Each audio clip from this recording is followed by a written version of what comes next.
ओम शांति। आज 25 नवंबर 2023 के बाप दादा के मधुर महावाक्य।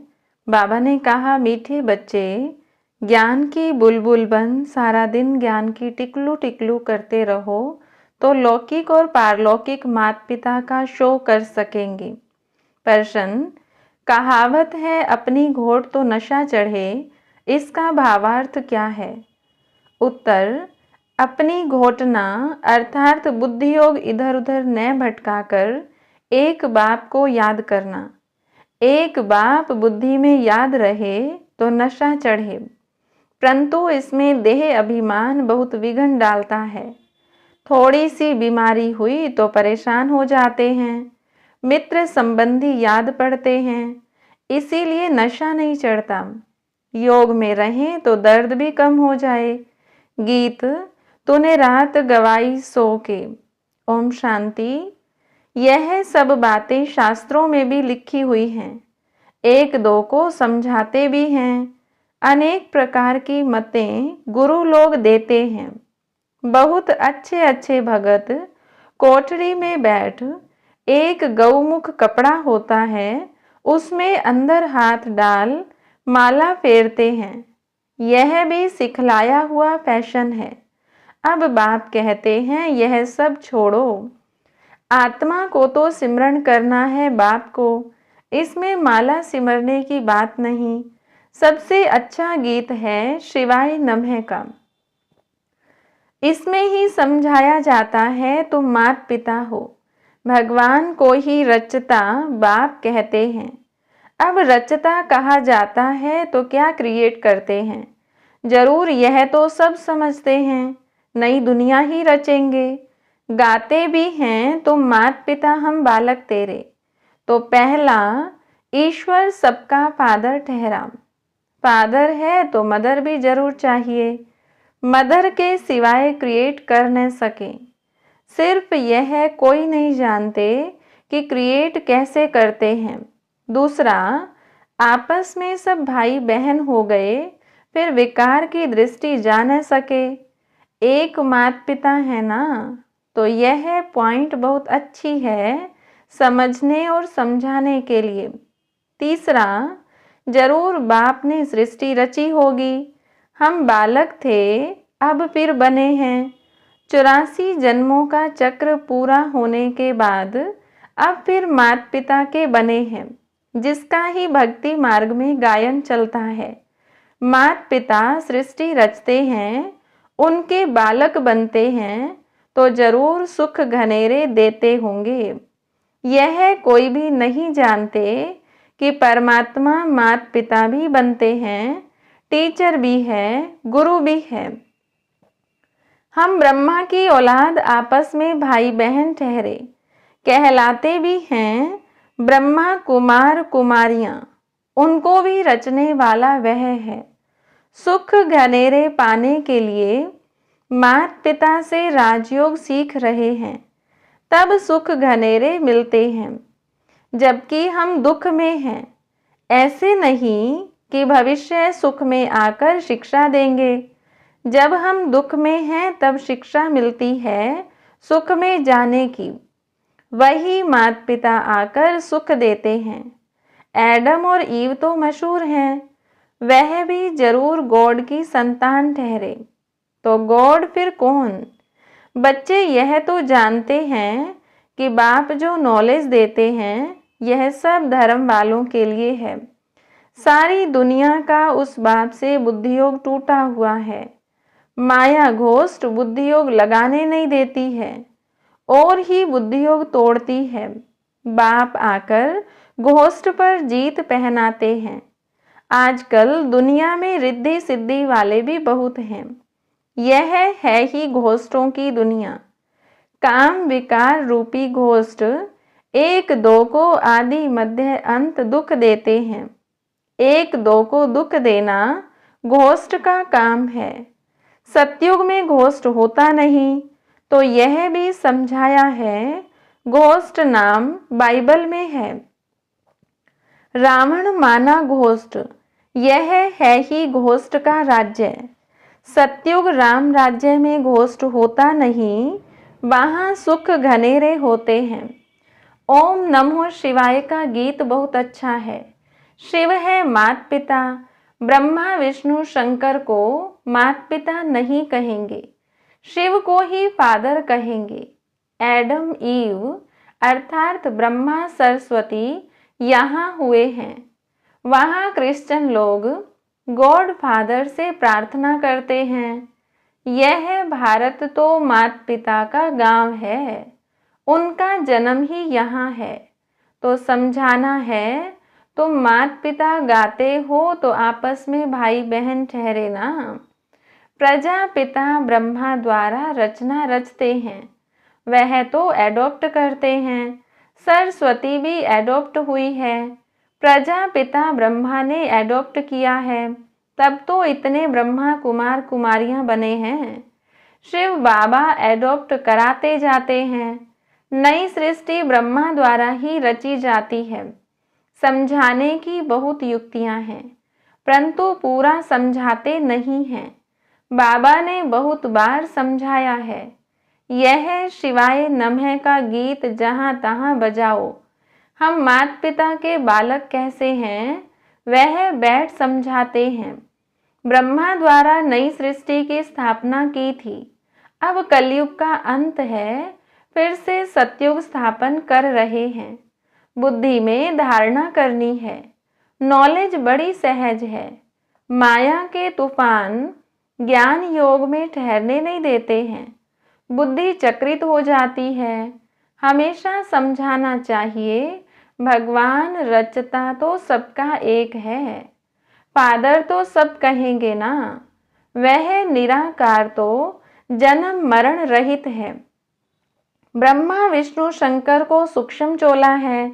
मनुष्य 84 जन्म यहाँ ही लेते हैं, सूक्ष्म वतन में तो नहीं लेते। तुम जानते हो हम माता पिता के बालक हैं, हम हैं नए बच्चे, बाप ने एडॉप्ट किया है। जब प्रजापिता ब्रह्मा है तो कितनी प्रजा होगी, जरूर एडॉप्ट किया होगा। ब्रह्मा को भुजाएं बहुत दिखाते हैं, अर्थ तो कुछ भी समझते नहीं। जो भी चित्र निकले हैं अथवा शास्त्र निकले हैं, यह सब ड्रामा के ऊपर आधार रखना पड़ता है। ब्रह्मा का दिन था, फिर भक्ति मार्ग शुरू हुआ है, वह चला आ रहा है। यह राजयोग बाप ही आकर सिखलाते हैं। यह स्मृति में रहना चाहिए। कहते हैं ना, अपनी घोट तो नशा चढ़े, परंतु बुद्धियोग बाप के साथ चाहिए। यहाँ तो बहुतों का बुद्धियोग भटकता रहता है, पुरानी दुनिया के मित्र संबंधी आदि के तरफ या देह अभिमान में फंसे रहते हैं। थोड़ी बीमारी होती है, परेशान हो जाते हैं। अरे योग में रहेंगे तो दर्द आदि भी कम होगा, योग नहीं तो बीमारी आदि कैसे छूटे। ख्याल करना चाहिए, माता पिता जो नंबर 1 पावन बनते हैं, वही फिर सबसे जास्ती नीचे उतरते हैं। उनको तो बहुत भोगनी पड़े, परंतु योग में रहने के कारण बीमारी हटती जाती है। नहीं तो इनको सबसे जास्ती भोगना चाहिए, परंतु योग बल से दुख दूर होते हैं और बहुत खुशी में रहते हैं। बाबा से हम स्वर्ग के सुख घनेरे लेते हैं। बहुत बच्चे अपने को आत्मा समझते नहीं, सारा दिन देह का ही ध्यान है। बाबा आकर ज्ञान की टिकलू टिकलू सिखलाते हैं, तो तुम्हें ज्ञान की बुलबुल बनना है। बाहर में बहुत अच्छी छोटी छोटी बच्चियां हैं, ज्ञान की टिकलू टिकलू करती हैं। भीष्म पितामह आदि को भी कुमारियों के द्वारा ज्ञान दिया है। छोटे छोटे बच्चों को खड़ा करना है। छोटे बच्चे लौकिक पारलौकिक माता पिता का शो करते हैं। लोक परलोक सुहेला होता है, तो लौकिक माता पिता को भी उठाना पड़े। यह भी तुम देखेंगे, छोटी छोटी बच्चियां माँ बाप को उठाएंगी। कुमारी का मान होता है, कुमारी को सब नमन करते हैं। शिव शक्ति सेना में सब कुमारियां हैं। भल माताएं हैं, परंतु वह भी कहलाती तो कुमारियां हैं ना। कुमारियां बड़ी अच्छी अच्छी निकलेंगी, छोटी छोटी बच्चियां ही बड़ा शो करेंगी। कोई कोई छोटी बच्चियां बड़ी अच्छी हैं, परंतु कोई कोई में मोह भी बहुत है ना। यह मोह बड़ा खराब है। यह भी एक भूत है, बाप से बेमुख कर देता है। घोष्ट माया का धंधा ही है परमपिता परमात्मा से बेमुख करना। यह ओम नमो शिवाय वाला गीत सबसे अच्छा है। इनसे ही अक्षर मिलते हैं। तो मात पिता हम बालक तेरे अक्सर करके राधे कृष्ण के मंदिर में जोड़ा ही दिखाते हैं। गीता में श्री कृष्ण के साथ राधे का नाम है ही नहीं। श्री कृष्ण की महिमा अलग है, सर्वगुण संपन्न 16 कला संपूर्ण। शिव की महिमा अलग है। शिव की आरती पर कितनी महिमा गाते हैं, अर्थ कुछ भी नहीं समझते। पूजा करते करते थक गए हैं। तुम जानते हो मम्मा बाबा और हम ब्राह्मण सबसे जास्ती पुजारी बने हैं। अभी फिर आकर ब्राह्मण बने हैं, उनमें भी नंबरवार हैं। कर्म भोग भी होता है तो उनको तो योग से मिटाना है, देह अभिमान को तोड़ना है। बाप को याद कर बहुत खुशी में रहना है। मात पिता से हमको बहुत सुख घनेरे मिलते हैं। यह ब्रह्मा कहेंगे ना, बाबा से हमें वर्षा मिलता है। बाबा ने हमारा रथ लोन लिया है। अब बाबा को तो इस रथ की खातिरी करेंगे। पहले तो समझता था मैं आत्मा इस रथ को खिलाता हूँ, यह भी रथ है ना। अब कहेंगे इनको वही खिलाने वाला है। इस रथ की संभाल करनी है। घोड़े पर साहेब लोग चढ़ते हैं तो घोड़े को हाथ से खिलाएंगे, कभी पीठ पर हाथ फेरेंगे। बहुत खातिरी करते हैं क्योंकि उन पर सवारी करते हैं। बाबा इस पर सवारी करते हैं तो क्या बाबा खातिरी नहीं करते होंगे। बाबा जब स्नान करते हैं तो समझते हैं हम भी स्नान करते हैं। बाबा को भी कराना है क्योंकि उसने भी इस रथ का लोन लिया है। शिव बाबा कहते हैं मैं भी तुम्हारे शरीर को स्नान कराता हूँ, खिलाता हूँ। मैं नहीं खाता हूँ, शरीर को खिलाता हूँ। बाबा खिलाते हैं, खाते नहीं हैं। यह सब किस्म किस्म के ख्यालात चलते हैं। स्नान के समय, घूमने के समय, यह तो अनुभव की बात है ना। बाबा खुद ही कहते हैं मैं बहुत जन्मों के अंत के जन्म में प्रवेश करता हूँ।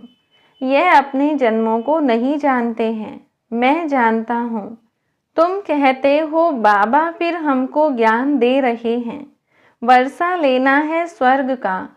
सतयुग में तो राजा प्रजा आदि सब हैं। पुरुषार्थ करना है बाप से पूरा वर्षा लेने का। अब नहीं लेंगे तो कल्प कल्प मिस करते रहेंगे। इतना उच्च पद पा नहीं सकेंगे। जन्म जन्मांतर की बाजी है तो कितना श्रीमत पर चलना चाहिए। कल्प कल्प निमित्त बनेंगे। कल्प कल्प वर्षा लेते आए हैं। कल्प कल्प के लिए यह पढ़ाई है। इसमें बहुत ध्यान देना पड़ता है। 7 रोज लक्ष्य लेकर फिर मुरली तो घर में भी पढ़ सकते हैं। बिल्कुल सहज कर देते हैं। ड्रामा तो बुद्धि में रहना चाहिए ना। इसको वर्ल्ड यूनिवर्सिटी कहा जाता है।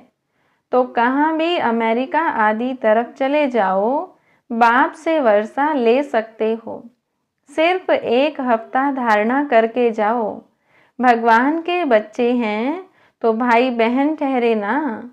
प्रजापिता ब्रह्मा है तो उनके सब बच्चे आपस में भाई बहन ठहरे। जरूर ग्रस्त व्यवहार में रहते आपस में भाई बहन होकर रहेंगे तो पवित्र हो रह सकेंगे। बहुत सहज है। अच्छा, मीठे मीठे सिकिलधे बच्चों प्रति माता पिता बाप दादा का याद प्यार और गुड मॉर्निंग रूहानी बाप की रूहानी बच्चों को नमस्ते। रूहानी बच्चों की रूहानी बाप दादा को नमस्ते। धारणा के लिए मुख्य सार। पहली पॉइंट, स्वयं को माया घोष्ट से बचाने के लिए ज्ञान योग में तत्पर रहना है। मोह रूपी भूत का त्याग कर बाप का शो करना है। ज्ञान की टिकलू टिकलू करनी है। दूसरी पॉइंट, पढ़ाई पर पूरा ध्यान देकर बाप से वर्षा लेना है। कल्प कल्प की इस बाजी को किसी भी हालत में गंवाना नहीं है। वरदान दिया बाबा ने, समय प्रमाण रूप बसंत अर्थात ज्ञानी व योगी तो आत्मा बनने वाले स्वशासक भव। जो सब शासक हैं वह जिस समय चाहे रूप बन जाएं और जिस समय चाहे बसंत बन जाएं, दोनों स्थिति सेकंड में बना सकते हैं। ऐसे नहीं कि बनने चाहे रूप और याद आती रहें ज्ञान की बातें, सेकंड से भी कम टाइम में फुल स्टॉप लग जाए। पावरफुल ब्रेक का काम है, जहां लगाओ वहां लगे।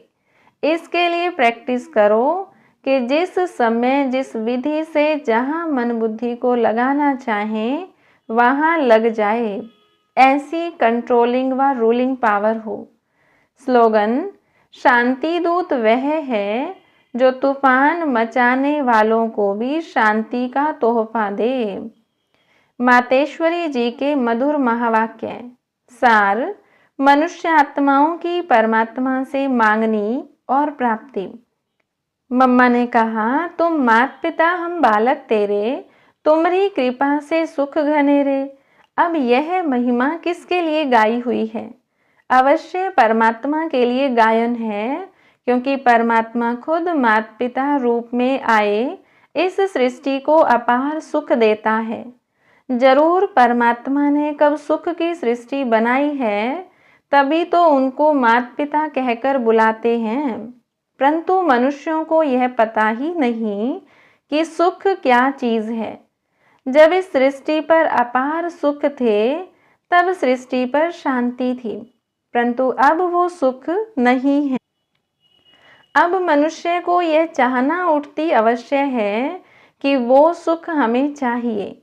फिर कोई धन पदार्थ मांगते हैं, कोई बच्चे मांगते हैं, कोई तो फिर ऐसे भी मांगते हैं कि हम पतिव्रता नारी बने, सदा सुहागिन बने। चाहना तो सुख की ही रहती है ना। तो परमात्मा भी कोई समय उन्हों की आश अवश्य पूर्ण करेंगे। तो सतयुग के समय जब सृष्टि पर स्वर्ग है, तो वहाँ सदा सुख है। जहाँ स्त्री कभी दुहागिन विधवा नहीं बनती, तो वो आश सतयुग में पूर्ण होती है, जहाँ अपार सुख है। बाकी तो इस समय है ही कलयुग। इस समय तो मनुष्य दुख ही दुख भोगते हैं। अच्छा, ओम शांति।